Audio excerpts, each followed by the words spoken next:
I mean, I didn't do any notes. No. No notes. Same. Some things never change. Yeah, there's no point. If my notes slip, then Dolan creeps into this chair, doesn't he? I just had a little thing in my head I was going to say, but I was going to do a little partridge. Mum would be like, why have you bought this? When I was young, I'd be like, Mum, I like Bovril, let me live. I mean, I shouldn't be laughing at incognito muggings. No. Because they're not funny, but I do find it very amusing that they decided to leave your clothes.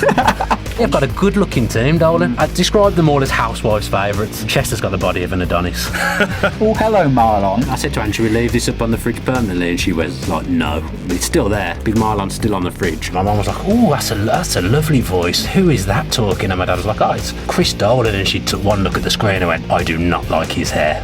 What? So it's season 2, and we're back. We've already done the intro, Tom. I don't know why you're doing it. I don't know why you're feeling the need to do it again. Hello, welcome to the Villa View podcast with myself, Tom Julian, as I was called yesterday on Sky Sports, and Dan Bardell with me as well. Yep, Tom and I did an interview for Sky Sports yesterday, and David Craig got our names the wrong way around, which was quite amusing. Literally, he went through it like Tom, Dan, Tom, Dan, Tom, Yeah, Dan, and then Dan, Tom. Yeah, got it wrong. Got it wrong, didn't Does it matter, though? Doesn't matter, because we are Premier League. At last, we get to do a podcast. Let's go. Yeah, let's go. We get to do a podcast as a Premier League team, and I couldn't be happier, Tom. Oh my goodness, what a day yesterday. I mean, that to me was my favourite day as a Villa fan, because obviously I wasn't at the early cup finals. We've lost 3 in a row, and just to be there the whole day, I felt nervous arriving at the game, but then once I got into Box Park, where it was just Villa fans. You loved Box Park, didn't you? Because I could not get you to move from there. It was great because there was easy access to beer. It was good afterwards, to be fair. A lot of just Villa fans, and everybody was just in this jubilant spirit, and that really calmed me down. It could have gone one or two ways, but that calmed me down. Oh, I've got to say, I was not calm through the day. Even when I was watching the highlights back this morning, I still wasn't calm, as if something was going to change when I watched it back today. Yeah, I say that I was calm. I then got into the stadium and then felt a little bit nervous. But once the game kicked off, I didn't feel too bad. I mean, the longer it went on and it was 0-0, you just think that there's always that chance that they're going to nick one. But we end up nicking one just before half-time. That really settled the nerves. And then it was obviously the last 15, 20 minutes, which made us sweat a little. I mean, I've got to say, I feel like I wasn't even there. Not through being hammered or anything like that. It all feels like a daze. It's just the playoffs. I mean, we're going to talk about last year where we had to do a podcast in a minute, but the playoffs, I didn't find anything about yesterday particularly enjoyable. Even at the end, it was just a state of relief. Like, the people who were sat with me will tell you that even at the end, I wasn't celebrating too hard because I just felt drained. That's interesting, because I can see why you said that. Obviously, I watched the build-up last week from my little place in Germany, which is very lovely. But I watched all the build-up, and I could see why you didn't enjoy the West Brom game, because I felt exactly the same. I felt super confident going in, and that just died because we played so badly. But yesterday, I didn't feel like we were ever in real trouble. We kind of kept them to shooting from outside the box. I thought we controlled the game for most of it. Dean Smith didn't say we played that well. I agree with him, but we did enough. And just as the game finished, it was just elation. Relief. Relief is part of it, but I felt like I was able to enjoy that moment. And it's a bit of a shame that you didn't enjoy it. I know. Once it like 10, 15 minutes had passed of the celebrations, I then started to enjoy it. Saw a few people that I knew and a few people that I recognised from social media and whatnot, and I think that brought me back into the spirit. But how I feel now, I still don't think it's fully sunk in, but if you think about what it was like for us to coming into this booth last year, the day after the playoff final, I think Rollo's going to clip something up, so let's just take a quick look at how we were last year in the booth. Both devastated, as I'm sure every Villa fan listening to this, every Villa fan in the world is as well. This is the one that we didn't want to do. But if that group now gets broken up, I worry about the after effect of that mentally to the ones that are left. I don't think that'll be great. Obviously, we are way more gleeful, if that's a word, this year. I'm saying to myself, I don't think it's fully sunk in yet. I think it will take a few days, maybe even a few weeks when the fixtures come out on Sky Sports. Because I said on the video we did earlier, in my office, like the fixtures over the last few years, you've got Liverpool fans in there, Arsenal fans in there, Tottenham fans in there. They're all gathered round waiting for the Premier League fixtures, and I'm just sat there in the corner. Look, don't worry about me. Yeah. The main fixtures for me are out next week. But this year, I'll get to join in, Tom. Absolutely, Yeah. as you well should, because it feels like forever, and I mean it's been 3 does years. feel like There forever. are a lot of clubs and a lot of fans who've never tasted Premier League. I'd say glory, but just the Premier League, and a lot of fans who have gone up, had tasted, and now are sinking because the club hasn't been well run or whatever. So, I mean, I don't think we should ever lose sight of the fact that being in the Premier League is a great achievement. It's where Villa should be. Yeah. There's no doubt about that. But full credit to Dean Smith, to the coaching team, to the players, and to all the staff, as Jack Grealish said yesterday, because it was a huge team effort, and we're back where we belong. Yeah, and that's the thing. Like, I feel like in my life, I used to take being in the Premier League for granted, because not being in there just seemed like something that would never happen to us, and that's obviously misplaced arrogance on my behalf.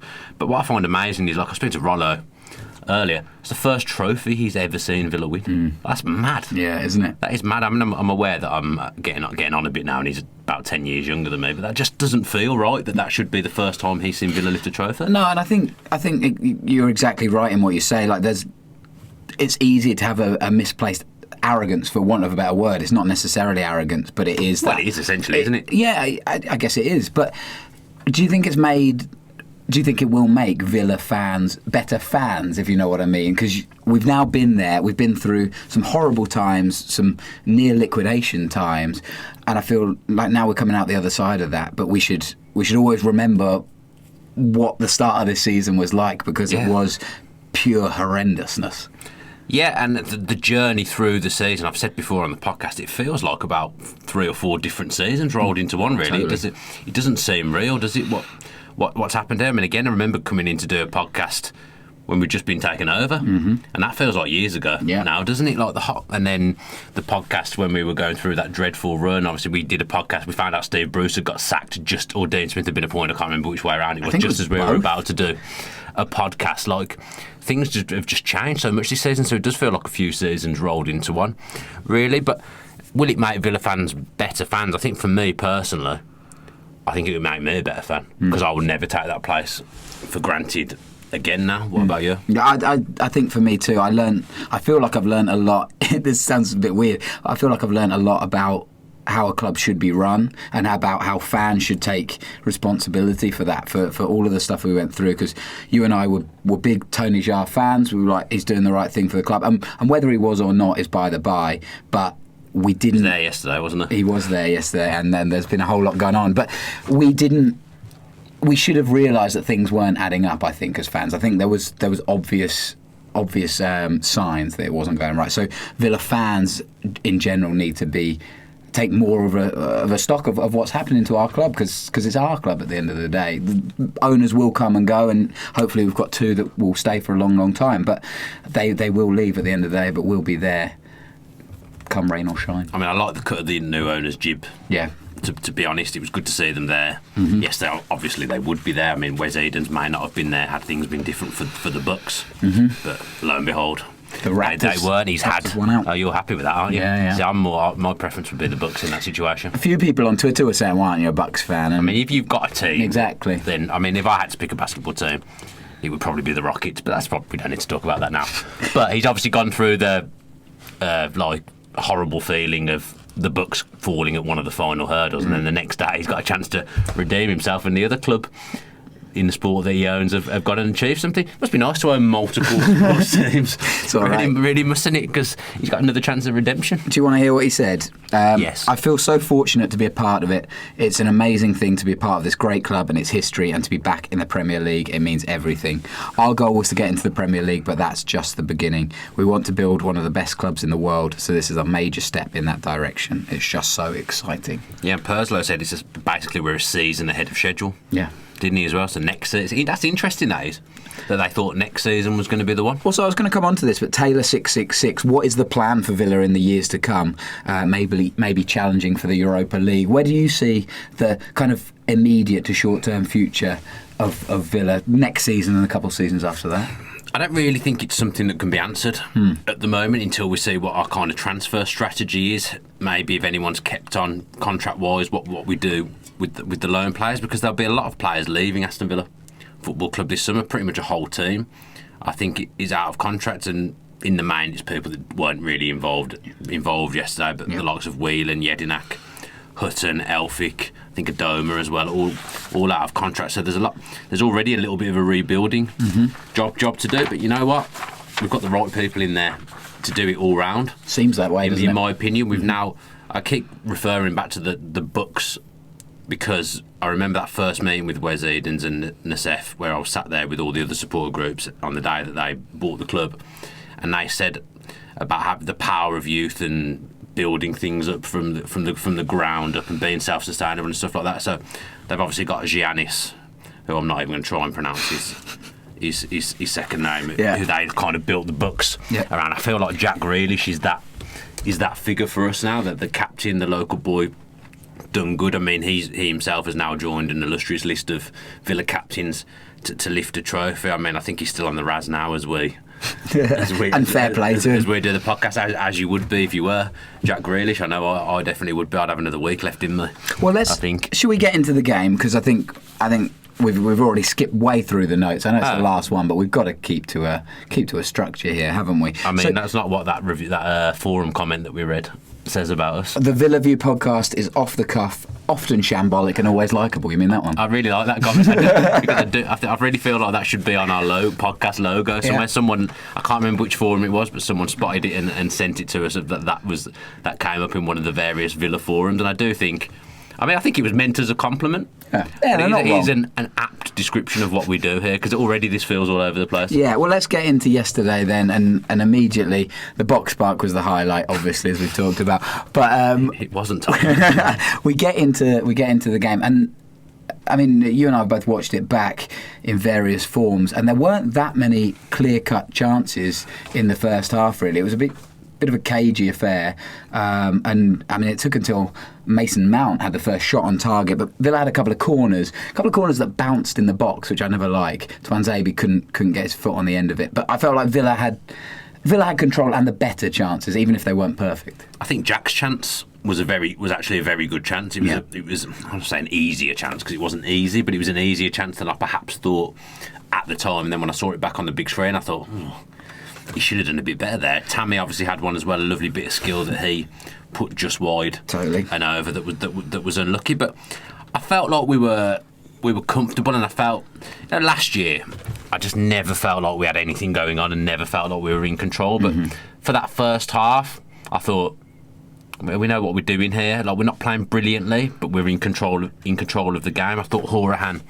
from deep was dictating the game a little bit. I thought his passing yesterday was absolutely phenomenal. We'll come on to the second goal because he's integral in that. And the first he was involved in. Yeah, as well. For sure. But one player that really stood out to me was the first goal scorer, Anwar El Ghazi, and I think you and I agree here that for me he was man of the match. In my opinion, I don't know what you think. Yeah, I'd probably give him the man of the match. I think he was outstanding. Who got man of the match on score? Jack. Jack. I saw Jack with it in his hand. Maybe he gave it to McGinn. Okay. Yeah, no, McGinn definitely got it. But Anwar El Ghazi, we were looking for somebody to step up and take the game to Derby, and El Ghazi proved to be that player, I thought, yesterday. I mean, he left his Ramadan commitments at home, didn't he? He decided he wasn't going to do that yesterday, and he said himself after the game, hopefully God forgives him. We'll have to check in with Paul McGrath to see whether he does forgive him for that one. But I think he will. I've got to say, he looked absolutely electrifying on that wing. He did, didn't he? He looked rapid. Yeah. He looked so quick. He looked like he had an absolute... I mean, he's always been fairly quick, but he looked like he had a complete new lease of life out there, and he made a couple of devastating runs. One perhaps where he should have gone down because there was a foot dangled that made contact with him. I think it was his second big run. Was that Keogh? That he went Keogh on. made the challenge. Can't remember. Went off for a corner. Yeah, possibly. But he ran... But that run that I'm definitely referring to, he came from almost our box, like... 60, 70 yards. Yeah, I've got to say he gave the Derby right back, Bogle. He gave him a tough time. I thought, he's a young kid, Bogle, and I think he's had a good season by all accounts. Lampard's put a lot of faith in him, but I did think El Ghazi terrorised him yesterday, which isn't easy to do because Bogle's got a bit about him. He's a quick guy, but El Ghazi was leaving him for dead, and like I say, he just looked a different player to how he looked in the West Brom away game, where I've got to be honest, I thought he looked very tired. Yeah, no, absolutely. As you would. Yeah, absolutely, I agree. And you're right, it was Conor Hourihane that sprayed the ball out that first time pass, it arrives at Horan's feet and he gets it straight out to Adoma. Adoma, who had a fairly quiet game, I would say, but did his job. What I will say is when Adoma went off, we weren't as effective. Yeah, I don't disagree with that. So Adoma picks the ball up, lays it into El Mohammadi, and El Mohammadi, again, we've talked about him all season. He has been Mr. Consistent, and he has put, again, consistently, he will spray some balls into the crowd, but he has put in some devastating balls this season. El Mohammadi, for me, across the 3 playoff games, was our best player.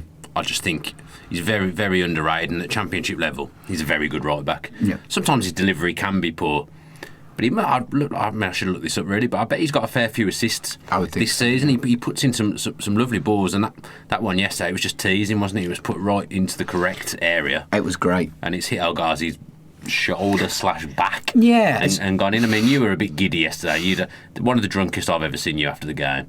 Yeah. In my opinion. I thought he's had a few shandies, hasn't he? I've had a few. When you text saying I've got around him before I even got there, I thought there's something wrong here. So I'm getting around him like that. Generous guy, you know what I mean? But you were like, what a header. What a header. And I was sitting there thinking, I'm pretty sure he didn't head it. No. I've looked at it back and that's correct, he did not. He did not head it. I mean, it's so good. Like, it's right in the corner. It's almost harder to do that with the back than with the head. Yeah, you know? brilliant stuff. And I don't know how he did it looking back, but it was a beautiful ball from El Mohammadi. And El Ghazi does really, really well to get in front of his man and make the connection, whether it hit his head or his leg. Yeah, it's a lovely, like, it looks a lovely finish at the time because it's placed perfectly, and like you say, it's a difficult skill to pull off. I'm not sure he meant to do that. Obviously, I think he was probably trying to head it, but it was more than he deserved. No less than he deserved in the first half, because like you say, he was our best player and he caused Derby no end of problems. He's not scored for a while. I can't remember the last time he scored, El Ghazi. I felt like it had been a long time. I think it was Middlesbrough. Right. Middlesbrough at home, so it was around middle of March because it was my wedding anniversary. So it's been a while without a goal, El Ghazi, but you presume he'll be with us next season. Yeah, I think so. There's a clause in his loan deal, isn't there, that we can buy him for not too much. Got a bit of continuity, which I'm sure we'll talk about. But yeah, I'd like us to get that done. So then that comes just before half time, and it's a massive, massive goal at a massive time, and presumably the team talk changes quite a lot then, except Dean Smith would probably say keep on going, lads, because the job is nowhere near done.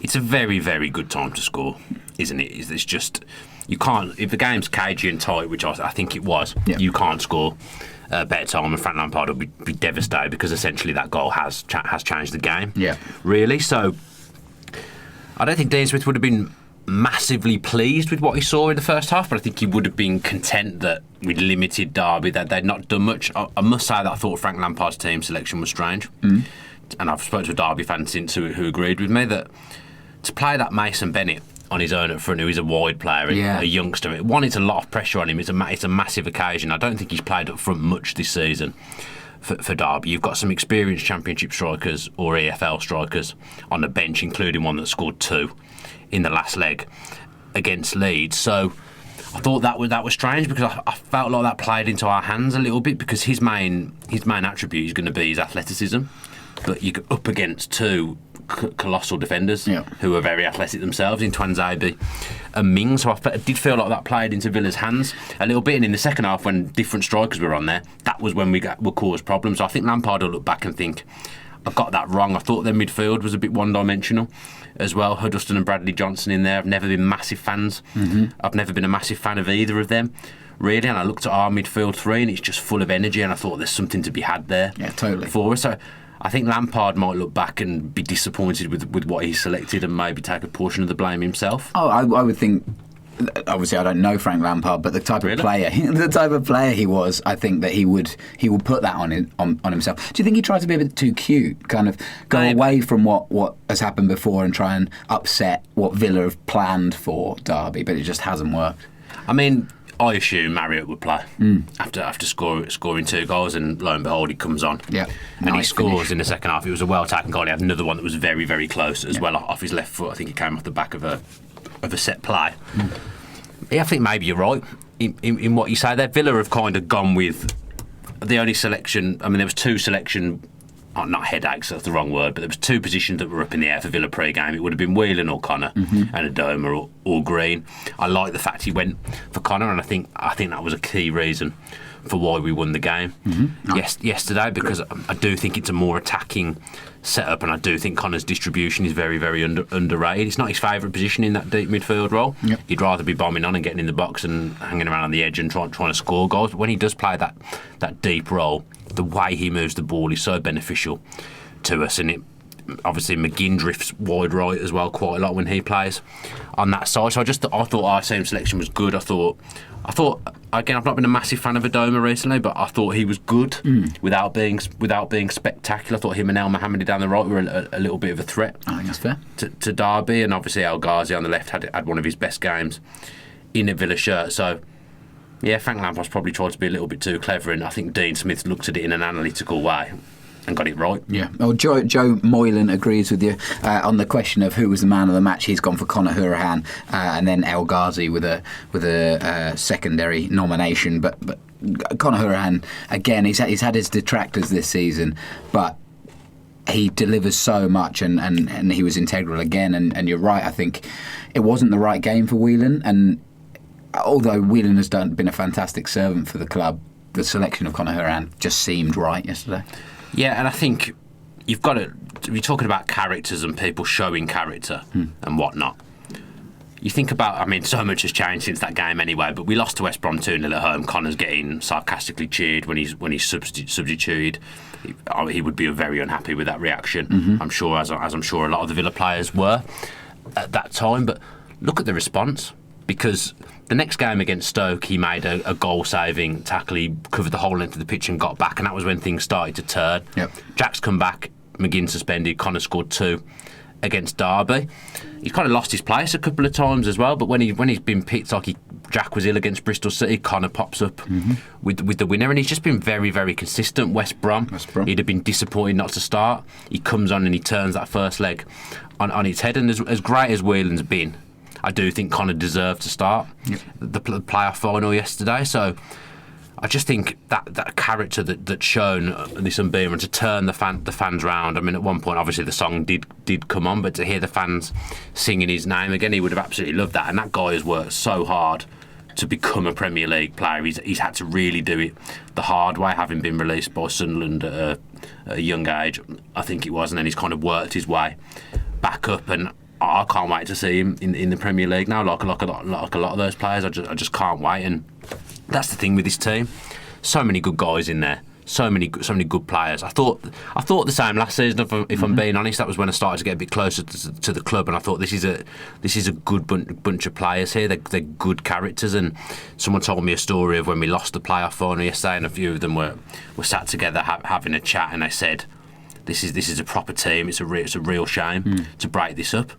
It's the same again now. We've got that proper team. I mean, we saw the players on the balcony of the hotel yesterday when we were walking to our next destination after the game, and they're singing with the fans. It's just a great bunch of players, and it's so important to try and keep those lone guys here now, because they've been a big part of it. Totally. You've got Tyrone Mings conducting Sign Him Up.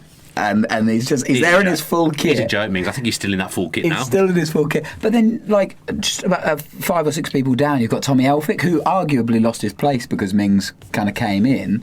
The injury as well, yeah. Yeah, but like they're essentially competing for the same spot, and Elphick is there right along with him, singing "Sign Him Up," and like that is a sign of a really good spirit behind the team, and that has been so important. I agree with you. It felt like that last year, and it just didn't happen. But this year, it's been so important again. Speaks volumes for Dean Smith, really, because he's done his apprenticeship, Dean Smith, with Walsall and Brentford, and for me, he earned, regardless of being a Villa fan, he earned a crack at a job like that. For me, and he's definitely earned a crack of being a Premier League manager now. He's built himself up the right way. A bit like Chris Wilder at Sheffield United. I don't know whether you saw them two speaking to each other on Sky Sports after the game. Yes, it was a really interesting chat. They've obviously got a lot of time for each other, but after being in a dressing room of Brentford and Walsall, it's very different to having a dressing room with the character of Aston Villa, isn't it? There's bigger characters in there, without being disrespectful to those other teams that I've just mentioned, but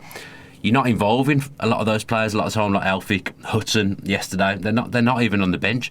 to have that squad but still feel like a close unit with the people not being involved, that's a special thing, and Dean Smith and the coaching staff deserve a massive amount of credit for that. So we go in 1-0 at half-time, and the second half, it looks like Villa have a chance straight away. Tammy Abraham, with a lovely bit of skill at the halfway line, gets away from his man, and then brought down, but not before he's played the ball through to El Ghazi, which is a lovely bit of passing as he's going down. But Paul Tierney, the referee, too quick on his whistle. I thought Paul Tierney had an all right game yesterday. I didn't think he had a lot to do, to be fair. He got that one wrong. A little bit, yeah. Just play the advantage. Just play it. Yeah, genuinely, like he's gone there too quickly, and he will have known exactly at that moment. I should have let that go. That always surprises me, because why don't they?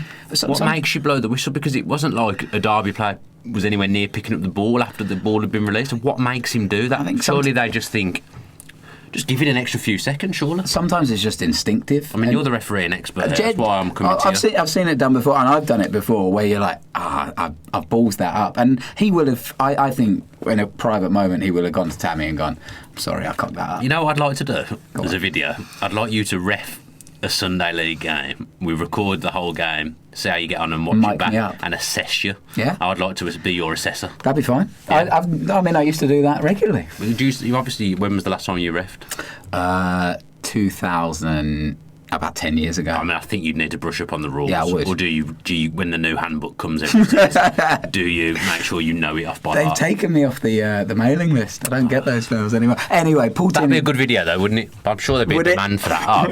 Mate, even if it was just one view, for me, I'd absolutely love to assess you. Listen, let's make it happen. Paul Tierney makes a mistake there. But before that moment, Anwar El Ghazi looks like he's through almost again. I mean, he's obviously got a lot of work to do, but that's a massive moment. I was livid. Oh yeah, livid at the time. It doesn't take a lot to get me annoyed with the referees, but obviously now we're in the Premier League. I've said I'll give the Premier League refs a chance, haven't I? Because I've said they're streets ahead of the Championship officials. Paul Tierney is a Premier League referee. But sometimes when you're reffing a Championship game, perhaps you go down to that level a little bit. Well, the playoff final at Wembley. Yeah, I'm going to drop my level there. Giving the benefit. He's one I've not been keen on, to be honest, in the Prem. I've seen him. Yeah, I've not been keen on him. He's actually very lenient. He's given no red cards this season and only one penalty or something like that. Okay. Anyway, it doesn't matter. So that happens, and then you get this bizarre moment with Kelly Roos, the Derby goalkeeper, where he picks the ball up and then kind of loses his head as John McGinn's kind of getting close to him, and he just passes it out for a throw in. That to me kind of was like, Roos is a bit worried here. He's a bit on edge, and he'd had a couple of balls where he tried to clear them and just hit them kind of straight down the middle to Villa players. He didn't look comfortable all day. I mean, he's out of contract at Derby now, so it wasn't a great advert for him going into his Bosman window. No, was it? And obviously he's made a big error for the goal. Yeah, well, that's it, because it comes shortly after. El Ghazi again is the architect. He cuts in, his shot's deflected, it kind of loops up in the air, and for some reason Roos is catching it at kind of chest height, or trying to catch it at chest height, with his arms just in front of him. And why doesn't he punch it out? Why doesn't he do anything but what he did as a goalkeeping expert? I think it would be difficult to punch it there. Wouldn't he? He's not T-Rex. It'd be very difficult. It'd be very, maybe he is. Maybe very difficult to punch it over. I feel like it was more, he just came too quickly and then was in the wrong place. If you come for that at the right time, you're going to pick it up over your head and it's going to be more comfortable, or you can punch it. He just came at the wrong time and then made the wrong decision. You should be clearing McGinn out there. If you're a goalkeeper, because the refs don't give penalties for stuff like that anyway. You've just got to come and be dominant and clear everyone out. And it's a bit namby-pamby, wasn't it? And it's kind of just hit McGinn on the head and trickled him. But McGinn doesn't care. He's off celebrating like he's just scored a goal, like he did at Sheffield Wednesday. And none of us care. No. It's a horrible goal to concede as Derby fans, but as Villa, you're 2-0 up, and I mean that is the point where you can take a little bit of a sigh of relief and go, no, I wasn't. We're not far away from it. That was massive for me. 2-0 no. Made me about worse. 60 minutes. I was worse at 1-0 than I was at 0-0. And then I, for some reason, become worse at 2-0 because I just thought, we'll concede. I know we'll concede. That's okay if you concede. There's no way we'll just see out this game comfortably. I just know we won't. And then, lo and behold, Well, yeah. that was what happened. Yeah, but that's fine if you're 2-0 up and you concede. It's not fine because it's not good for the heart, is it? The last 10 minutes or so, is it? And then No. you said the big number 7 come up for the stoppage time. You think, yeah. oh my God, here we go. Because we were up against it as totally. well in stoppage time, as you would be. Yeah. Everyone around me seemed strangely calm. I seemed to be the only one who was having kittens. Well, see, this is you are in the minority here because I was the other side, I think, to you, and the kind of area I was in started to enjoy it then. And the songs were going, the fans were great throughout, but everybody, to me, it felt like a collective sigh of relief.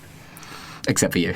No, I just know 2-0's a dangerous lead. Still, it's not like 3-0 and 4-0. You can then start to just about relax. But 2-0, there's a couple of games earlier in the season that followed a similar pattern where we looked comfortable. Blackburn at home and Bristol City at home with 2-0 up, and then 10-15 minutes later we just concede a goal and just make it a bit more uncomfortable than it needs to be. I will say the 7-minute stoppage time went a lot quicker than I thought it was going to. I thought we did see that bit of it out quite well.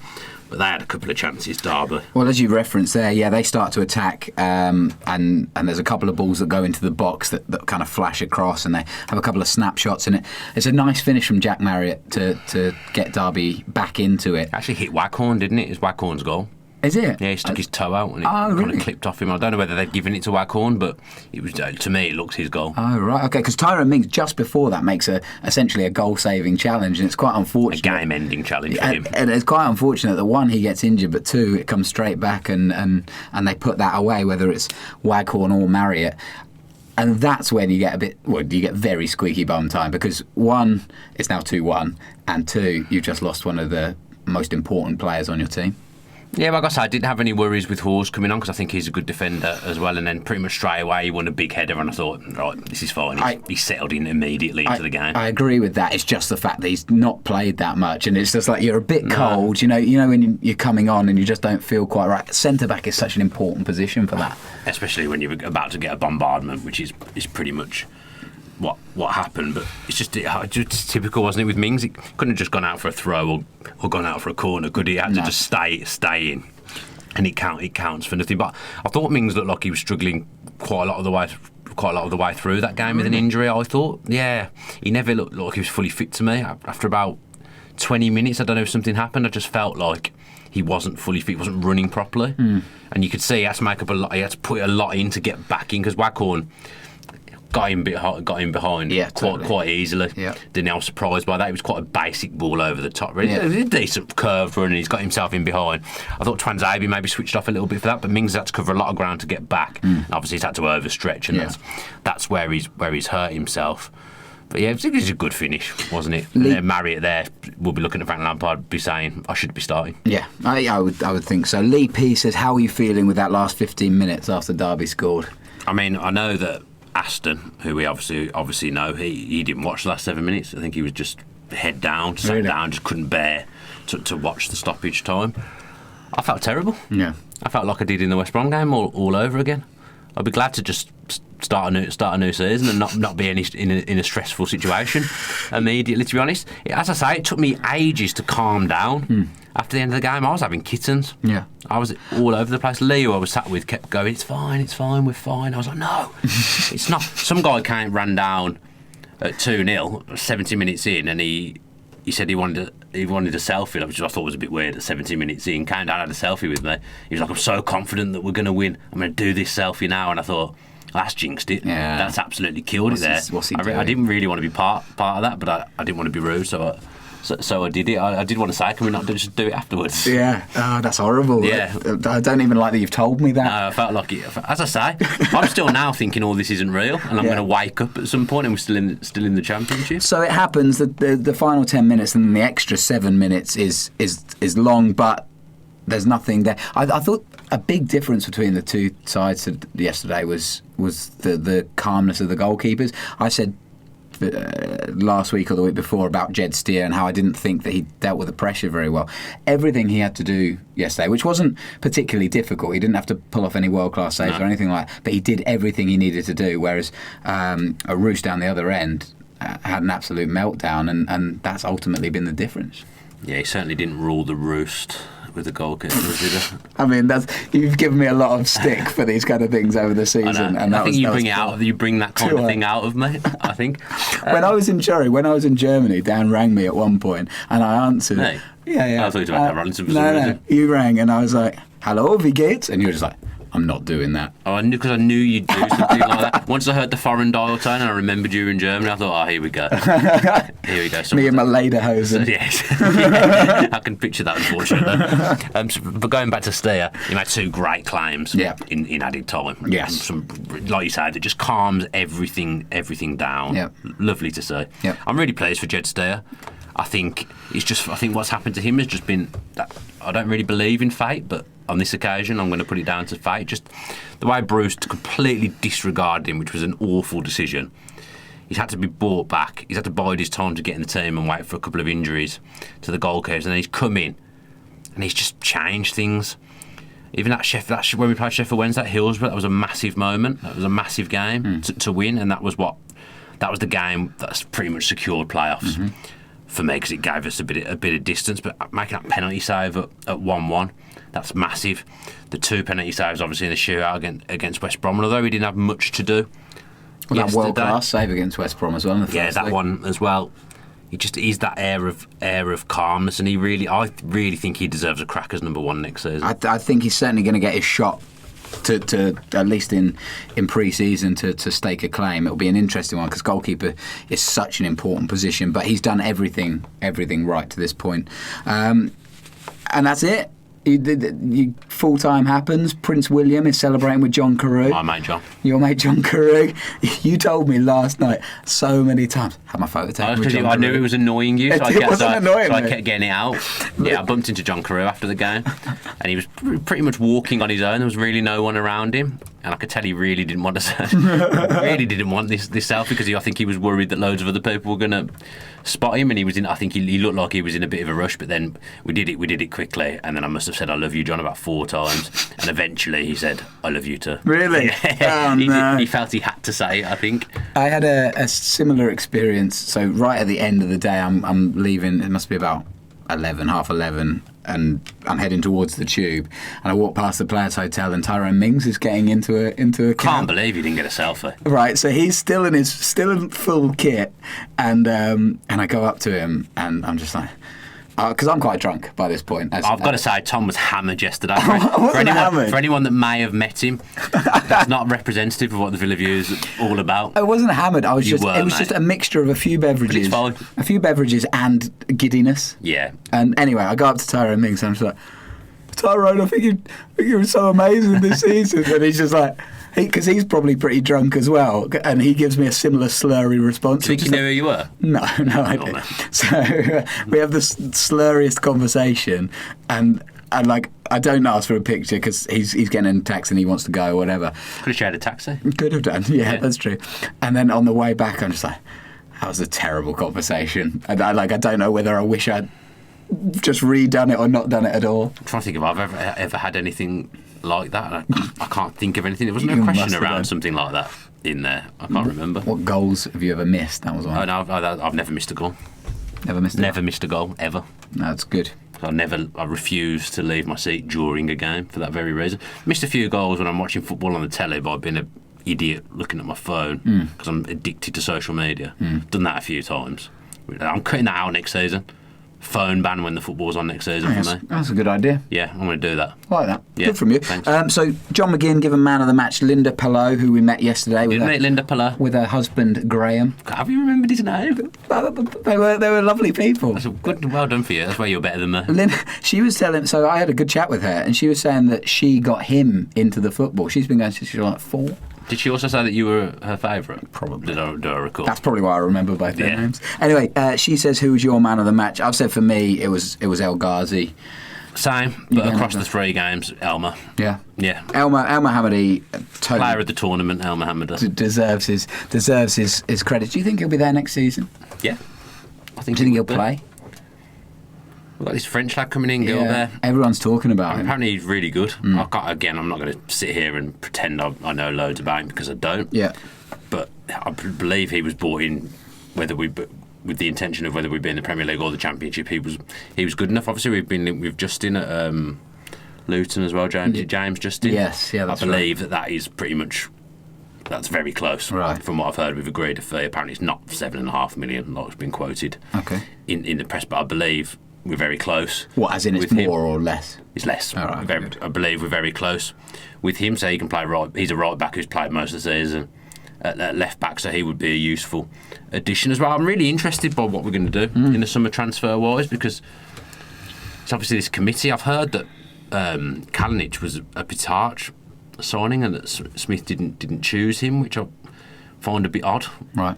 So that would explain why Steers continued in goal, if that's true. I mean, that's the reason that Pitarch is here, isn't it? To have that expertise. And Dean Smith's used to that kind of model, isn't he? Exactly. With Brentford, there was a few people choosing the transfer. So I'm really interested to see what we do this summer now, because obviously we know the owners have got money worth 9 billion between the two of them, not being able to do any kind of real big money business in the Championship for obvious reasons. So I'm really interested to see what we do with the transfers in the Premier League. Yeah, there's been loads of questions on transfers, so thank you for all of those.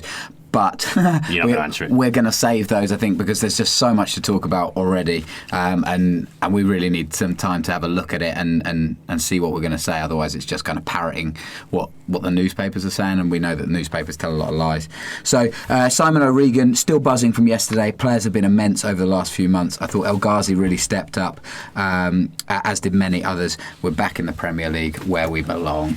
Every photo I had taken with people yesterday, I was going, yeah! I'm just so chuffed. Big one of these. Absolutely buzzing to be back in the Premier League. Yeah.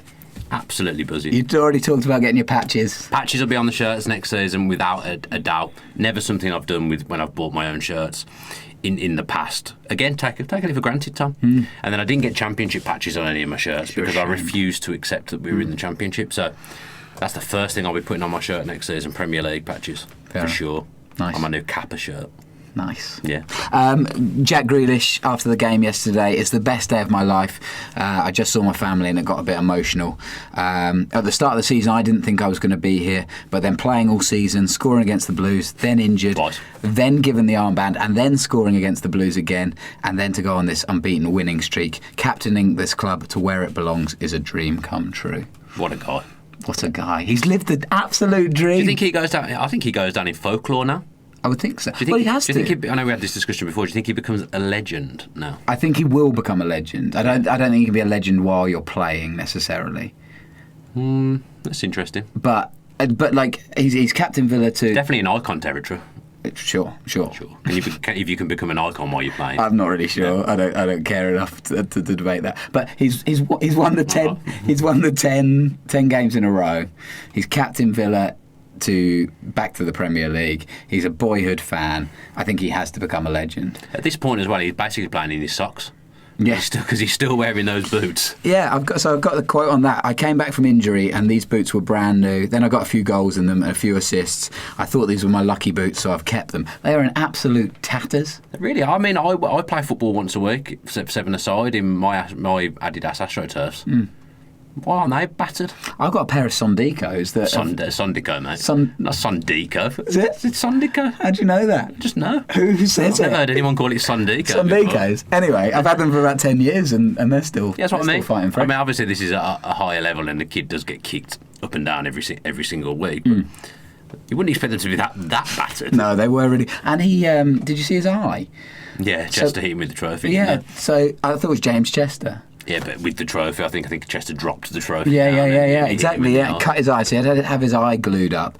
Yeah, just a wonderful moment for him and his family. Yeah, I'm chuffed for his family as well. Obviously, know his dad and his brother very well, and Premier League family now. Like this is a Premier League podcast now. They're a Premier League family, and it's great for them because it means he'll be here next season, leading the team out in the Premier League, and just imagine how proud they must have been of him yesterday. I mean, we all feel, I think every Villa fan feels like they know Jack Grealish a little bit. Obviously, he's living our dream, as you've just said. But imagine how, he said he had 60 of his family there yesterday. Just imagine how they must feel. Imagine how he got all those references. I mean, yeah, that's interesting. I'd like to see his booking history if I could.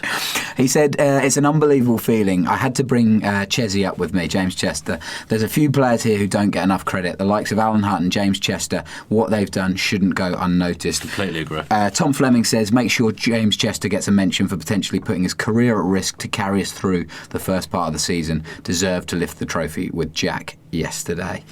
Fully deserved. I was really pleased with that because that was something I'd actually thought about before the game. I remember Jamie Redknapp lifting a few trophies whilst he was injured and captain, but he didn't play in any of the finals when Liverpool won. Did they win a quadruple of? Or treble? They won a treble, didn't they? But the fake treble kind of thing. Yeah, but Redknapp was lifting all the trophies, and I liked that, and it's obviously stuck with me through my life, that mentality. And I really loved that Chester was up there, because I love James Chester. You don't get a rabbit named after you unless you're a good player. Fair. Do you? And he is... Signings over the last 10, 20 years, we've made few that have been better than him. You know, like I'm saying, Al Mohammed is the player across the playoffs for us. He's player of the decade. Across the championships at time we've been in the 3 years in the championship, James Chester's been our best player. I would and he's been our definitely most agree with consistent that. player. And, I mean, he hasn't played since, end of January, but he gave everything to the club because we didn't have anyone left. And so he was playing through the pain barrier. And now he's talking about the fact that he may never play the same level again because his body's done. I've damaged my body indefinitely, he says. It's something I'm going to have to manage for the rest of my career. Hopefully I can look after it and play for as long as possible, but it is what it is. I'm a professional. I mean, he deserves an enormous amount of credit for that. To put his own career on the line for Aston Villa tells you how much this club means to him. I mean, I remember him looking absolutely beside himself when we didn't go up last season, and he probably had the same look on transfer deadline day when he looked at how many centre-backs were left at the club, because it was just negligence from Bruce. There's no reason for doing what he did. It was stupidity. There's no other word for it. I don't obviously sit here and hammer Steve Bruce too much because he did do some good, but that was it was just baffling. It was unexplainable what Bruce did with us defensively. It made zero sense, and every single fan could tell you that was wrong, and then they would come back and bite us. And that's hurt James Chester's career now, which I'm not on board with. It really doesn't make sense, as Steve Bruce is a very accomplished centre-back himself. Like, I just don't understand... Probably not now. No, I reckon I could get him beyond Steve Bruce. You don't think he could do a job? No, I reckon I'd run around. But how has he not seen that and gone, oh yeah, we're a bit short here, lads. This doesn't make any sense. The only thing I can think of is that he just thought he was going to force the owner's hands and he'd be able to get John Terry back, but... It's madness. It does seem like I say, Chester's been such a good player for Villa. He's such a good character, such a good bloke. I'm just not on board with that happening to him, and I hope Villa look after him because he deserves to be looked after. Totally, I agree. One guy that we haven't talked about very much here yet is Dean Smith, another Villa fan. My new dad at the helm. Your new dad? Yeah, I want Dean Smith to adopt me. Oh, right, Sorry, okay. Dad. Yeah. What an odd shout. Yeah, what an amazing achievement for him. He obviously had a lot of family there as well. He says, I was a bit emotional up there when I saw my family. Fantastic achievement for all the lads, and now we can start planning for the Premier League. But he was quite critical in his post-match with Villa. He said about how we didn't play particularly well. Said that a few times recently. Yeah, it was a scrappy game, but we deservedly got the second goal. I haven't written all the bad things. Without playing great, we did what we had to do, and these boys know how to win. But he basically said we're going to have to play a lot better in the Premier League than we did today. And, for sure. And that makes sense. It's a final, there's a lot of nerves and stuff, but I like his realism from the start, and he spoke very highly of, well, not highly of Bruce, but he paid respect to Bruce as well. He just conducted himself in exactly the right way yesterday. He's a true gent, isn't he? And he's a great person for us to have leading our football club. The fact he's a Villa fan, to me, it's a bonus. Yeah. It's not a necessity. But it is a bonus for that he is that way inclined. He's just been brilliant. I can't give him enough credit. I don't even know really what to say about him because I think so highly of him. Derek Cannon says Smith's interviews were so classy, speaking kindly of Bruce, etc. We are all lucky to have him. And J Dav 76, should we give Sir Dean Smith a 5-year deal and let him take control of the club, completely give him the keys to the car, as it were? I've said in the video I did with Rollo this morning, and apologies to those that have watched that, and I'm rehashing myself slowly for people that may just listen to the podcast. Yeah. I did warn Rollo of this. I mean, there's lots of people that tune in for me. So Yeah. I mean, you are a big part of it, to be fair. Yeah. Yeah. Sure. You're at least 50% of it, so that's good. Sorry, You carry made me on. completely forget what I was going to say now. Oh, yeah. Dean Smith, 5-year deal. So Dean Smith, for me, whatever happens in the next few seasons, Dean Smith should be here. You can't underestimate what a good job he's done to get us out of this league. It is a tough league to get out of. Leeds have been down here for the best part of a decade, coming up to 2 decades, closer to 2 decades years. now, isn't it? Yeah. For Leeds, that tells you how much of a monster task it is to get out of this league. It is not easy at all, and he's done it not even having been in charge for a whole season. So I think that's a tremendous achievement in itself. There's going to be difficult moments next season, without a doubt, and I'm aware that there is an element of our fan base that just think we've got this divine right to be top 6 in the Premier League. That's virtually impossible next season. Obviously, Wolves have got 7th this season. We'd have to have a stupendous season to be even getting 7th, I think, and challenging for Europa League football. I'm not saying it can't be done, but realistically, it's unlikely, isn't it? I think top 14 is the goal, because there's the bottom 6 to bottom 8 really are a bit of a mishmash. I'm saying 10th. 10th, That yeah. would be what I would aim for. I think the top 8. I think you got the top 6, the big 6. You got Leicester and you got Everton. Probably anything else. Watford. Yeah, that's the thing. Teams like Watford and Bournemouth, the streets ahead of us really at this current time, aren't they? They're established Premier League clubs now, which They are now, yeah. 5-10 years ago was unthinkable that we wouldn't be and they would be, but that's just the way the land lies now. So there's going to be difficult moments next season. There needs to be some realism and there needs to be some patience. When these bad runs are on, I don't want it to get back to that hyper negative atmosphere. Dean Smith is a hero now. He already goes into my top 3 Aston Villa managers of all time since I've been supporting the club, just for what he's achieved in this, I don't know, 3/4 of a season that he has been there. But he's never managed in the Premier League before, but to me, he is a potential class Premier League manager. So we've got to give him time and let him do his job, let him build it in the way he sees fit. And there will be difficult moments for sure. There's been difficult moments this season, hasn't there? But he's got enough credit in the bank now for me to be given a couple of years to just say, look, even if we go down, we're sticking with you. Even if we're in a relegation battle, we will stick with you because we believe that you're the man for Aston Villa. He's re-energised the club. Totally. I couldn't agree more with everything you've said there. You summed it up perfectly. Can you still get freedom of the city? Or keys to the city? I did tweet about that earlier. Did you? So I tweeted Birmingham City Council saying, announce Jack Grealish and Dean Smith freedom of the city. I did look it up, but I couldn't find who had got it in Birmingham. But right. it is a thing. Oh, yeah. Well, I think that should happen. I think Morgan Freeman's got the freedom of where he's from. I can't remember where. Well, that was one of the things that pops up when I Google. Oh, really? Yeah. How random. So that's it. That's the Premier League. We are Premier League. We are the Premier League. That's mad, isn't it? Tom Julian is Premier League. These are things that they don't roll off the tongue. Can't win an FBA, but we are we Premier cannot. League. Not that we're bitter about that at all. No, not a jot. One thing I should say, and I meant to say it earlier, was Jed Steer. Congratulations for winning 2 promotions this year. Does he get 2 medals? You're the kind of guy that would know this. I don't know that. That should be in the notes. Yeah, I don't think you. I think you only get a medal if you're in the squad for the game. Elphick and Hutton got medals and they weren't in the squad. I don't know.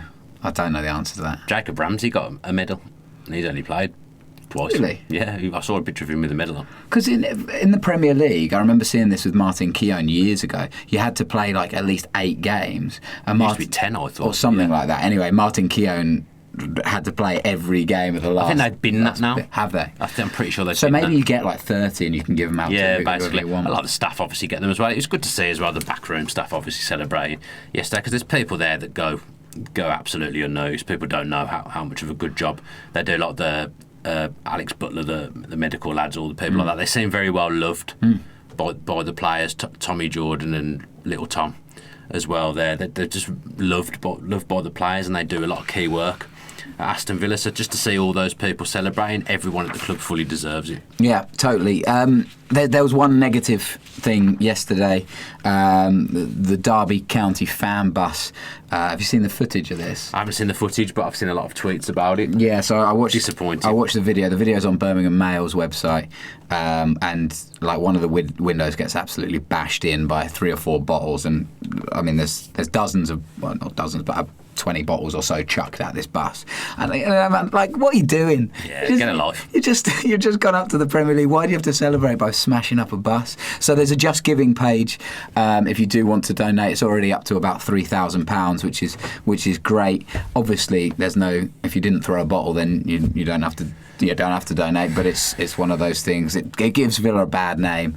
Disappointing. Really disappointing. It's just stupid, mindless. I said. I mean, we sound a bit like the fun police, don't we? But that isn't fun. Yeah. Like, what kind of mentality is that to even do that? We talk about the fact that we're this classy club. Yeah. You can't, if you're doing that, you can't be going around doing things like that. And ultimately, it won't be the people that chuck the bottles that are donating. Yeah. It'll be the good Villa fans that behave themselves and know what's acceptable and what's crossing the line. It's just.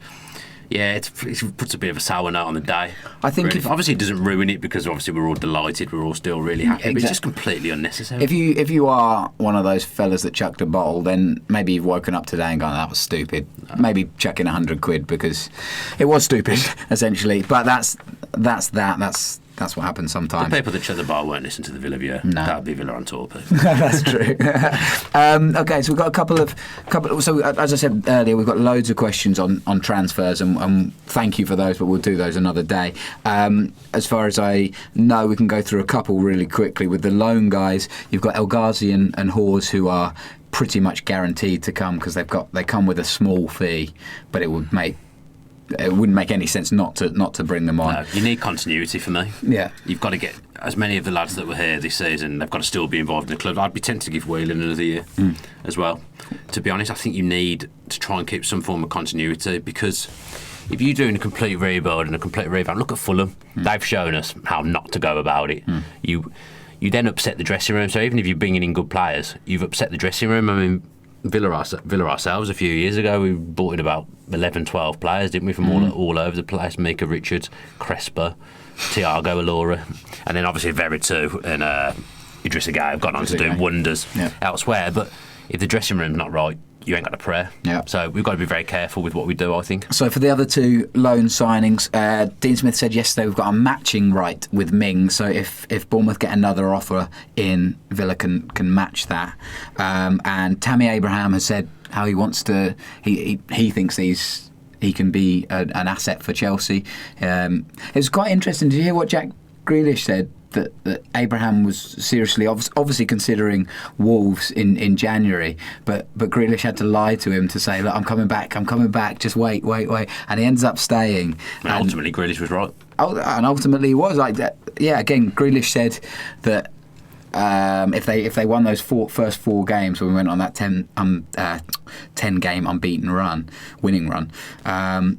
He said that we go into the playoffs and win it, and he's ultimately proved right. And Tammy Abraham has made probably the right decision to stay and win a trophy. It's a big summer for the likes of him and Twanzebe for me. I look at Manchester United's defenders, and I think Twanzebe is better than a couple of regular game time for Man U. So for me, he's probably going to go back there, but it's no good for his career if he goes back there in his third, fourth choice. I've no doubt that Axel Twanzebe will play for England. No doubt in my mind at all. I think he's a very good defender who's only going to get better, and I think he's capable of playing Premier League football. He's got all the tools Definitely to do it. So he's one I'd be gutted to lose, but I think ultimately that is what's going to happen. With Tammy, this Chelsea transfer embargo is quite interesting because I get the feeling that they're going to just stockpile players. I think Mason Mount will be there next season, but I mean, it depends who's in charge, doesn't it? If suddenly Lampard goes there, you would expect these young English players to get a chance, and I think that's probably what Abraham's waiting on. Would it be Sarri or would it be someone like Lampard? Because if it's Sarri, I don't think Tammy will see much game time, so it'll be interesting. Fair play to him for having the belief that he can make it at Chelsea, and who's to say that he won't. He's had an excellent season. He's been phenomenal for us. It wasn't massively involved yesterday, but it's a tough job leading the line on your own at the best of times, and he's acquitted himself brilliantly all season. In his interview after the game, you got the impression he doesn't think he will be at Villa next season, but he did say never say never. I'm a massive fan, and I'd be moving heaven and earth to get all the players that were here on loan back, to be honest. Interesting. That's what I'd do. We shall see. I think for me it really depends on the price. 25 million for a 21-year-old English striker, I think is not a bad price at this stage, and he still has a lot to learn, but he is much more than a tap-in striker, as you talked about last week with Matt Lynch. he showed that yesterday. He obviously set up that Anwar El Ghazi move that was ultimately pulled back for a free kick, and he had that snapshot where he opened his body up and perhaps should have hit the target with that. We've seen him score goals like that before. So, you know, he does have a bit more to learn, and he's not the complete player just yet, but he has all the tools to be that player. He's going away with England under 21s this summer as well. So, I mean, he obviously spoke in the heat of the aftermath yesterday. He's quite composed in interviews, though, Tammy. I always think he's quite logical in what he says. But he'll take some time and like you say, work out what his chances are of being at Chelsea. And I'm sure if it's a choice between going to Villa or going to a new random club, then he'd want to come back to a club where he's loved and where he knows the setup. Yeah, he's like I've said about Twanzebe. It's no good him going and coming off the bench for Chelsea. That's not going to benefit his career at all. So I'm hopeful that he'll be back next season. I believe the stuff in January was his agent was playing silly buggers. To be honest, we're trying to tout him around and stuff like that. I didn't have much time for that. If I'm being honest, I didn't like that. I'm not a massive fan of a few agents that are knocking around. So we'll see what his agent does in the summer, I guess. Yeah, we'll see. A couple of questions here. Gareth Thomas, can we give Connor some love? He was immense tracking back and making key passes to start moves. McGinn and Grealish rightly get praise, but Connor is the unsung hero. Love it. Yeah, don't disagree with that. Jamie Cash, which single moment defined our season? And he lists a few. Cabbagebate, Jack's return, the arrival of Mings, return of Steer, Green's equaliser, the Rotherham result, or something else. For me, the big one that's missing off that list is the appointment of Dean Smith. Yeah. That was huge, and I don't think any one of these I don't think it's a one moment thing. But I said yesterday on our little Sky Sports thing that Jack's return was a catalyst, but Dean Smith has galvanised these players as well, and before him we weren't going anywhere fast, and now we're going to the Premier League. Yeah, Jack's injury would be the one for me, because I think that turned the season in a different way. I fully believe had Jack not got an injury when he did and he played the whole season, that we would have been pretty close to automatics at the very least. So I think that changed it in a certain way, and then him being out for so long nearly derailed the whole season. So it has to be him coming back. Ben Kennedy, what will you miss about the EFL? Tweeted earlier Liam Rossini's punditry. Oh yeah, he said that. I think he's an unbelievable pundit. I think he talks so much sense, and what is rare and doesn't happen with all pundits is that he actually does some research and knows what he's talking about. I'll miss him. I won't miss being on Quest. No, I'd rather be on Gary Lineker's Match of the Day, if I'm being honest. We've won a lot of games in the Championship over the last 2 seasons, so I'll miss that feeling, obviously, because I think there'll be some difficult games. Yeah. It'd be interesting to see what it's about when we rock up at the Etihad and Spurs' new grounds and places like that. It's going to be interesting to be in that mix again, isn't it? But you can see on my face when I'm talking now, I'm just delighted to be a part of it again. Totally. This club should be in the top tier, and now we are, and I'll be forever grateful for everyone that's involved with the football club for getting us back there. I think it goes back to what you said earlier. There has to be a degree of realism with the fans. We're not going to be 3rd, 4th, 5th. We're not going to be there or thereabouts. You know what I mean? We have to accept that we're going to lose a few games, and we might go to Man City and we might get tonked like that. That might happen, but it's part of a building process, and as long as we win a few games along the way, then hopefully we'll win more and more and more and stay there. I'm just going to miss having my face on a banner, to be honest, because I've grown quite comfortable. You've done well with that, haven't you? You should probably tell that story. Superfan Tom Julian. That was awful. So I did some stuff with Sky Bet last year, and they asked us again this year, which is very nice and absolutely brilliant and a wicked experience. But so I was in the Sky Bet little Twitter adverts, which is really fun, and then I didn't realise, but they basically plastered my face on a big old banner with a load of other fans, but they wrote super fan, and I was just like, anything else, because I've talked about it on this podcast before, I don't go to every game. I can't go to every game. I've got doesn't other mean you're not a super fan. It does, essentially. But I just saw that, and my first thing was like, damn, Bardell's going to have a field day with that. I've got to admit, I did laugh when I saw it the first time. And then they filmed me yesterday with my mate. When's that out? I'd quite like to see that. It's out now. Is it? Yeah, I've retweeted it, so you can check that out. It's just like a bit like with you and West Brom. You've just got this camera in your face. But the guy Patrick from Sky Bet was class yesterday, and it's quite nice being on the winning side and having that. They weren't videoing me because I was yeah, all over the Aston, place. Yeah, I was absolutely all over the place in there. So that's been a massive privilege, and I really enjoyed doing that. But probably won't get to do that again. Max Stokes got to worry about his vlogging future. No, super fan. But yeah, so that's been absolutely unbelievable. I think, yeah, as I said earlier, yesterday was my favourite day as a Villa fan so far, and hopefully there'll be more days to come. Who knows in what form, but Villa are back in the Premier League. We've said it several times, but it feels great to say. It does. What's been your favourite The Villa View moment of the season? Because obviously we're going to take a little bit of a podcast break. Yeah. Now, we'll do videos even when there's news, I'm sure, but podcast-wise we'll probably have a few weeks off, although we did want to do that live podcast. I'm not sure what's going on with that. Yeah, that still might happen. I think everything's been so busy with playoffs. Everything's been playoff-centric, hasn't it? So you can't focus on anything else in your life while the playoffs are in motion. There's been a few comments saying what's going to happen in the off-season, what's going to happen next year, that kind of thing. We'll sit down, we'll have a chat about it when everything's done and dusted with this season, which is now, and we'll work it out. But for the Villa View, it's a bit of a weird one because you go back to, like you said earlier, it feels like it's been 3 or 4 seasons. We go back to that Sheffield United game and we got absolutely tonked, but we had quite a fun journey up. Ridiculous day, really. Yeah, and then it was so shambolic on the way on the game, and then on the way down you're just a bit deflated, and that feels ages ago. I think the 10-game winning run, when we kept coming in here and going, no, we can't do it. Well, can we do it? We're going to do it. It's happening. And like that kind of feeling in the podcast that just, this is getting better and better and better. It was a really nice time. What about you? Rich Griffiths actually says favourite moment of fan cam, so I don't know if you want to take a different slant on that.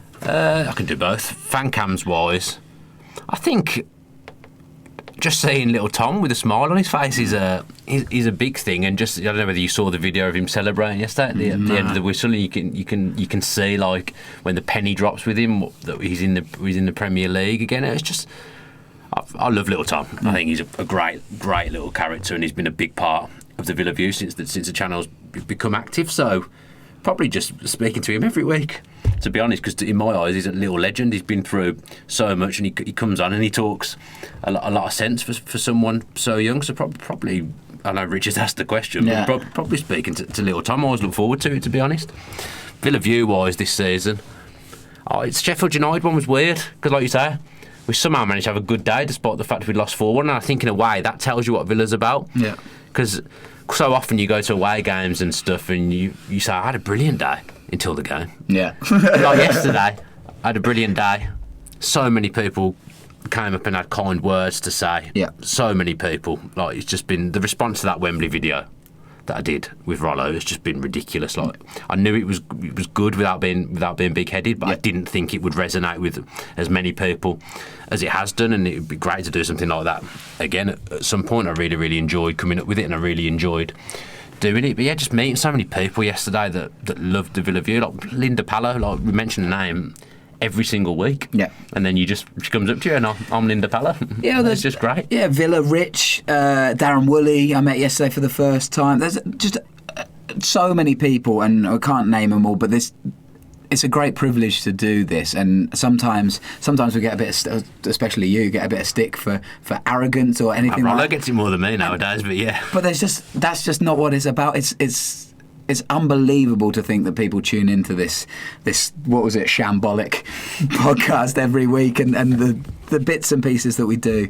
But it's really, when people come up and say, I love what you do, it's really humbling. So I just want to say thank you to everybody that's watched again this season and supported the Villa View, and we'll come back again next year and we'll do it again. But it's just brilliant.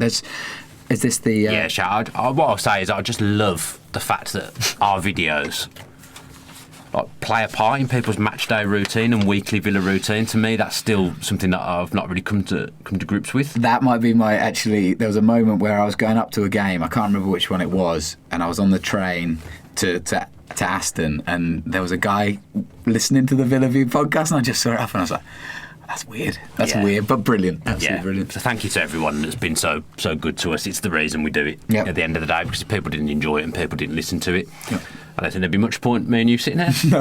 And then I wouldn't see Tom every week, and what an absence that would be in my life. Agreed. Just a quick shout out before we wrap it up. A little shout out to young Max Cartwright, who went to Wembley for the first time yesterday. His dad, James Cartwright's been in touch, and I'm going to stitch you up a little bit here, James, because I believe you said to Max, and Max will be able to tell you better than me, if we won and got promoted to the Premier League, you said you'd get him a season ticket. So I think you're going to have to act on it.